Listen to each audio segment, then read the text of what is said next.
welcome to the Giving Voice to Depression podcast, produced in partnership with the A.B. Korkor Foundation for Mental Health.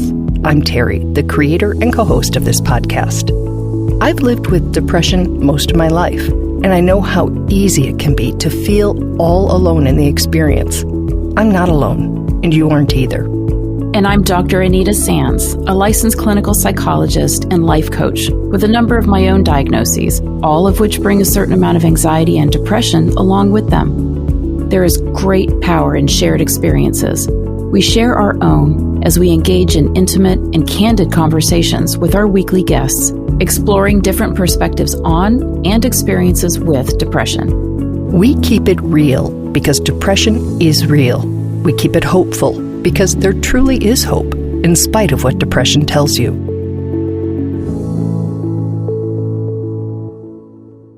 Hi, Terry. Hello, Anita.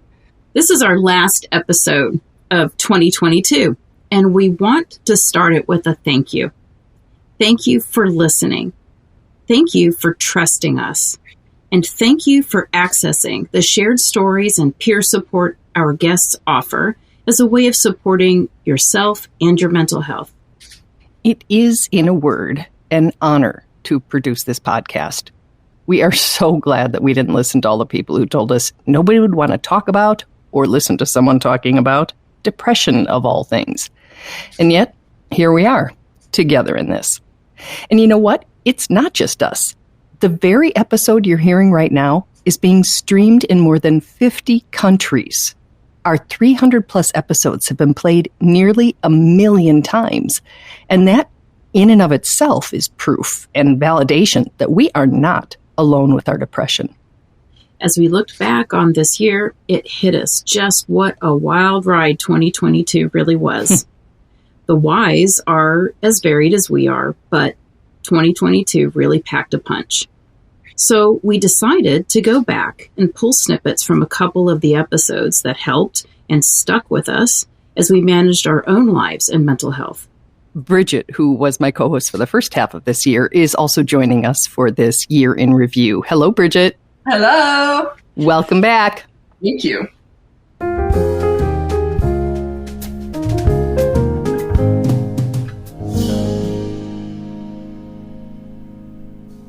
Okay, so here we are.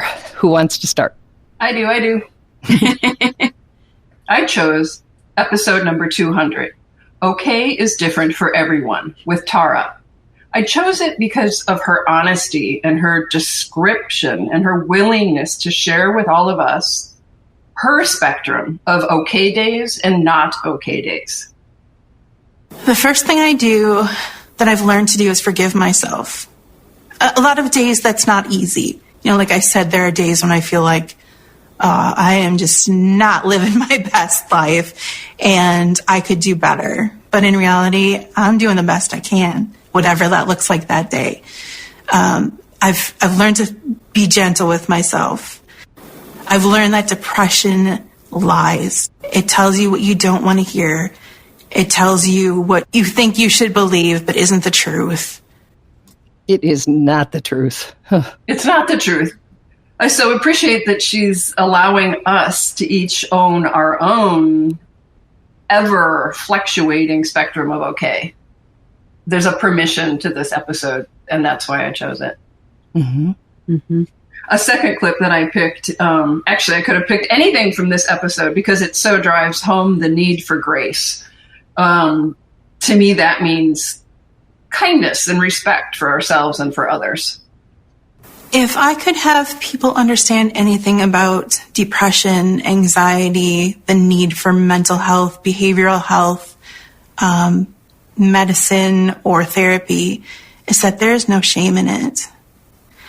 I don't expect everybody to understand what it's like to be depressed, or for everybody to understand what to do in that moment when somebody says they're depressed.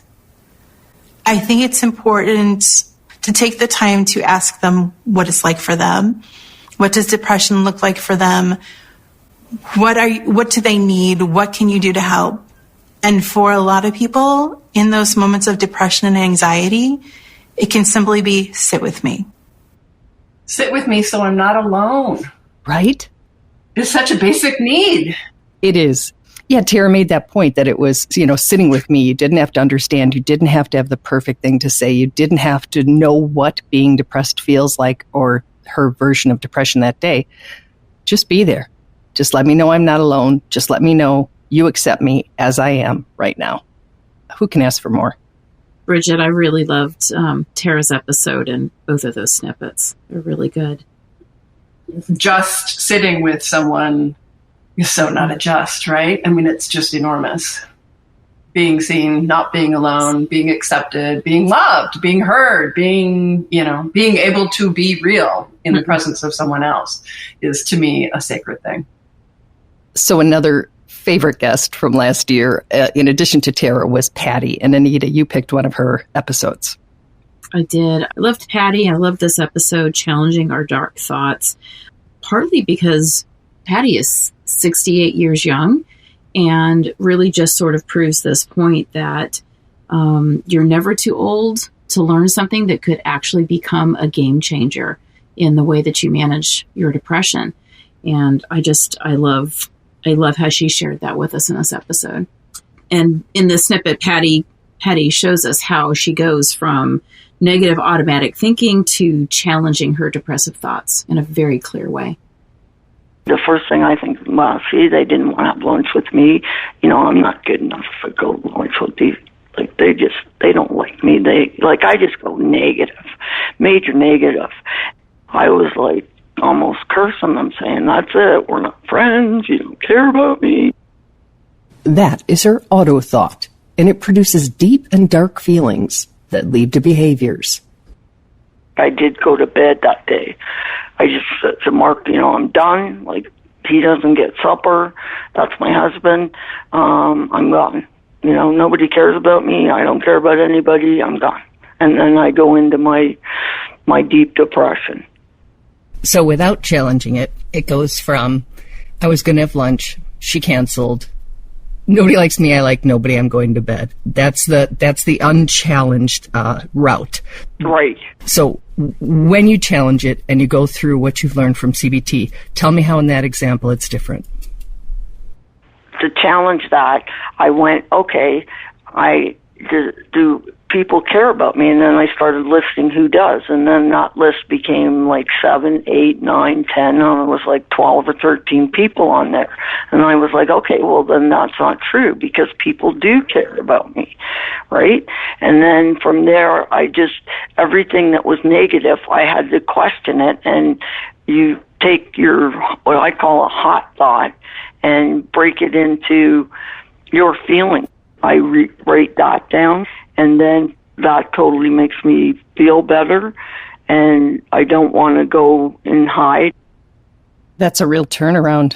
Yeah, we talk about so much how depression lies, and so here, if depression lies to us, what Patty is just letting us know is you have to challenge it. You have to challenge everything it's trying to tell you. It was a really good example. It's like a muscle, I mean, you have to practice it and keep it alive and keep it strong. That noticing that negativity is popping up and then challenging it is a lifelong skill and a life-changing skill. So another important lesson that I feel like Patty shared with us that she learned through, many, many years was that you have to use your tools in your toolkit at the first sign of a possible relapse. And for Patty, it was if she wasn't sleeping well for 2 to 3 days. Might be different for everyone, but trying to commit to figuring out what's your first sign is really, really helpful. Another skill, right? Learning to notice when it's coming up. One of the things you have to learn about yourself is when you feel the signs, then what do? I start breathing. I go into meditation. I go through my toolbox and I pull out everything I can use to get me through that moment. And that sleep is important for all of us. Boy, I second that.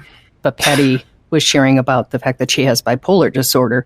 And it's my understanding, and you would know more about it, Anita, but sleep can be especially important in that situation. Yes, absolutely. But once you've lived with any chronic condition for long enough, if you commit to trying to look for patterns, look for those trends, look for those first signs, your tools will work better if you can use them as quickly as possible instead of letting something kind of snowball and trying to stop an avalanche. Exactly. That's the perfect segue into the episode I picked, which is number 188, when you realize you've had depression your whole life, because this is the opposite of that. This is before you know that what you have is not just who you are. It's literally something you have. You don't even recognize symptoms as symptoms because it hasn't been named yet. Here I am decades and decades later, when I finally realized what I've been struggling with. Then I thought back, that memory came back to me instantaneously of me being in my bedroom, my parents coming and open the door and saying, "What's wrong with you?" And I thought, I think it's depression, guys. I think I suffer from depression. I think I have self-esteem issues, and I think I need some help. Oh, no little kid could say that. No, they can't. They can't. Many adults can't say that. I love that episode with John. Boy, it's like laser wisdom. Yeah, he really did distill. You can tell he's put a lot of time into thinking about it now that he, in fact, has named it. And this is not a patting ourselves on the back. This is a power of shared stories. He really gives a lot of credit to giving voice for that, because it's when he started hearing other people sharing stories that were just an awful lot like his that he started to really understand what it was that he's been living with and how it's affected his life. Well, it does thin or pull back the curtain. Yeah. Right? You sort of see it instead of just sort of being disempowered, engulfed, suffocated by it. It's not attached to you. You're seeing it from that little bit of distance. Yeah, I think when you're just trying to survive, you don't really get a chance to look back and see what you're trying to survive. You're just in survival mode. You're just putting one foot in front of the other. You can't look up and look around and look backwards and forwards. So, yeah, it's very disempowering and exhausting. So this second snippet from John is him describing how understanding it a little better has helped him. I can tell you that I as soon as I was able to do that, as soon as I was able to take ownership of it and really recognize that was such an integral part of my experience as a person, that I really felt like the door opened. I really felt like, what's that Leonard Cohen song? Everything is broken, that's where the light gets in. Yeah. That sort of thing. When I really understood my brokenness, when I really understood that I was struggling with this, that's really when I felt hope again. Isn't that interesting? Because so many people think that they fear being diagnosed because then you have a mental illness diagnosis. But having the name for it can actually be a pivot toward hope. Yeah, if you know your enemy, you can fight it a little bit more easily. So I just feel like so many of these episodes are about being able to know more, understand more, and how helpful that is. It all reminds me, Terry, of the beautiful art that you make with your mosaics. It's like all this broken colored glass that you're taking and repurposing and reusing and turning it into something that's light and lovely and adding value. It's a great metaphor. Interesting. It's one of the things I think of when I do it. I think of the need to pick up all those broken pieces. I'm working with glass, and trying to cut yourself as little as possible in the process while you create something from what was perceived as just a mess, and maybe even a worthless mess because it was just a bunch of broken stuff. So, yeah. And you even break some of the pieces more to make them work. I do. To make it fit in. Yep. Yeah. Interesting.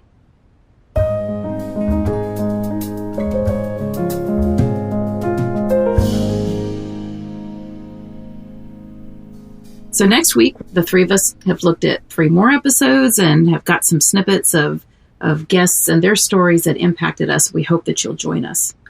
And it's important to realize that the vast majority of our guests live with depression. And we'd like to invite you to take this opportunity to acknowledge them making the effort to shine some light into the oh so familiar darkness, because it truly is an act of courage to step forward. So we'd like to invite you to go to our website, givingvoicetodepression.com, and look for the record button where you can leave a message. You can leave a message for us or for any guest. If we get enough messages, who knows, maybe we'll even make an episode from the recordings. Please reach out and connect with us. You can do it anonymously or you can leave a first name.